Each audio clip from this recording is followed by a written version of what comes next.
And the thing I don't understand, JR, I mean, you brought it up right there. Have a limit on contracts, 5 years. And this is what Bettman wants. Bettman puts a proposal towards the players where he wants 5-year contracts. But it almost seems like not everybody is on the same page, the owners, the general managers, because then you have Paul Holmgren going out and giving Scott Hartnell today a 6-year deal. He gave Wayne Simmons a 6-year deal last week. I mean, does it seem like Fine. everyone's... I don't mind the 6-year deal. Five Yeah. and 6-year deal, that's okay. When you give Suter and Parise and those 10, 12-year, 13, 14-year Yeah. deals, that's like you're committing contract suicide right here. Yeah. Look what happened. Look what happened to Yashin. Look what happened to DiPietro. Look what happened to the people that put in. None of these guys have lived up to these long-term contracts because this game is so hard. It's so physically demanding. It is one of the most powerful, hard-hitting, injury-filled games in the world, and you're giving these 13-year contracts. And then you have the Pittsburgh Penguins who give the guy who has the biggest concussion problems in all of hockey, a 10-year deal or whatever Sidney Crosby got.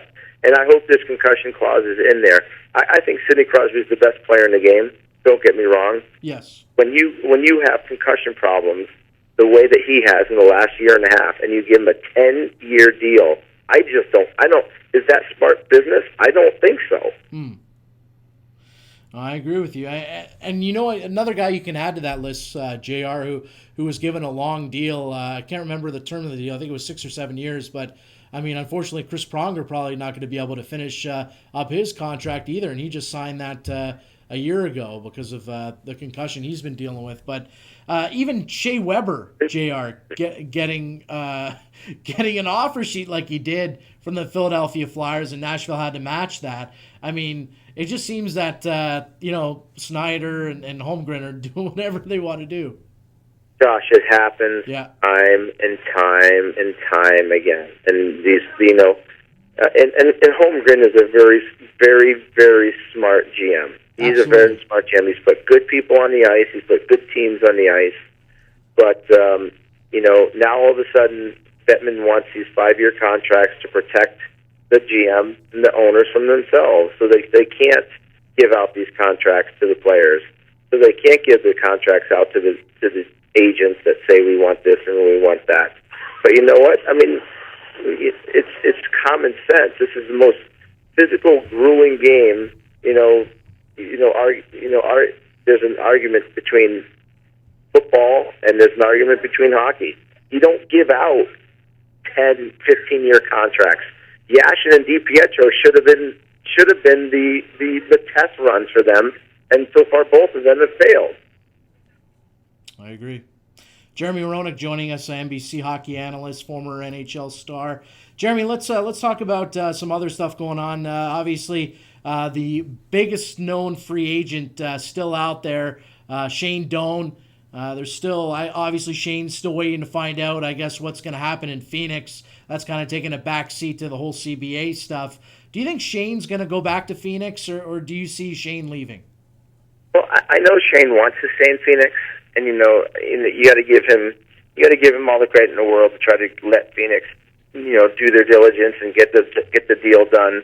So they give him at least the opportunity to stay in Phoenix and finish his whole career with one team, because there's a lot to be said to stay with the same team for his entire career. I just don't know whether Shane is holding on to a broken rope, and that's what worries me. He's got really good offers on the table right now.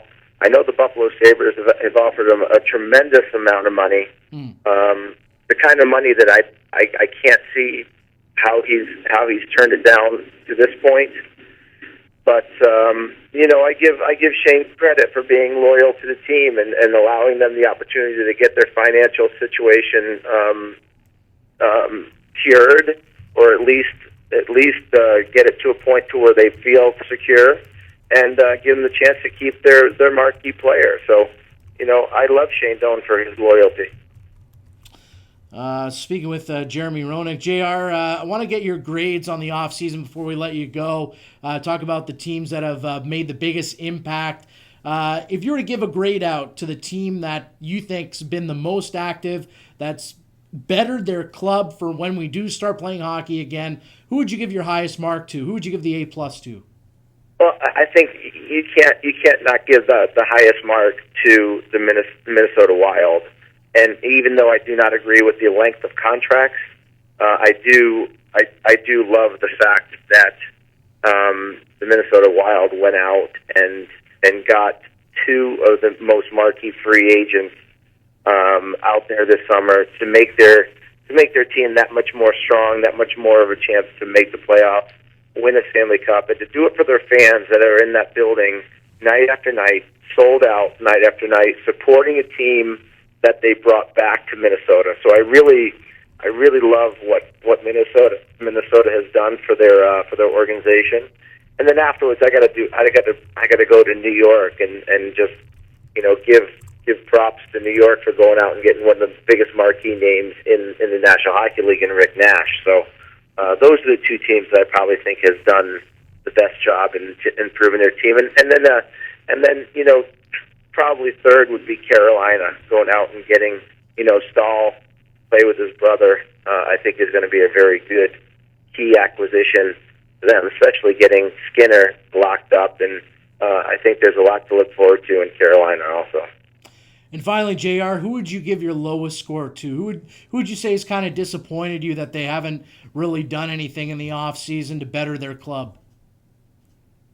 Well, by looking at the last few years and the playoff runs and where the teams have been in the playoff runs, I would have to go with probably the hockey mecca in Toronto. Here's a team that hasn't been in the playoffs in 7 or 8 years, and they have not brought in anybody of any substance again. JVR is a good acquisition. However, there's a lot of question marks about JVR's. About his grit, about his tenacity, about his ability to play night in, night out.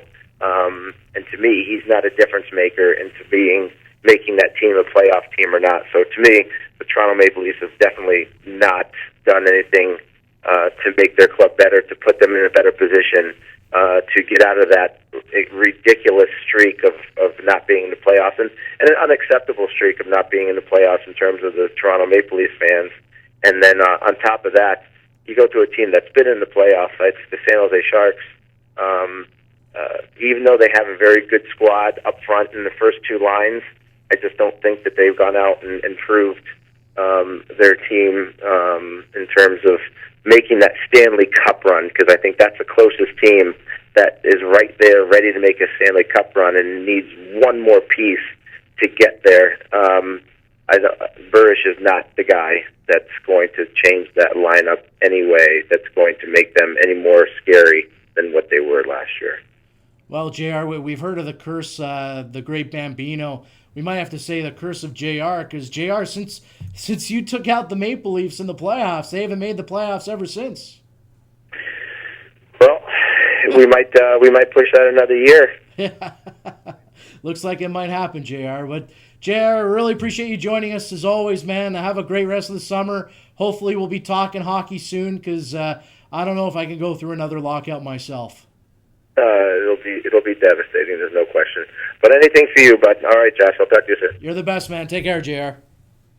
That was Jeremy Roenick, former NHL star, current NBC hockey analyst. Thanks to JR for joining us. Some very interesting thoughts there by JR, talking about the lockout and how the NHL's embarrassment of an offer that they offered the players, and that it was almost a bullying proposal by the NHL. That was quite interesting. So it was a great little interview with JR. He's always the best. And we're going to head to break. When we come back, it's time for some news and notes.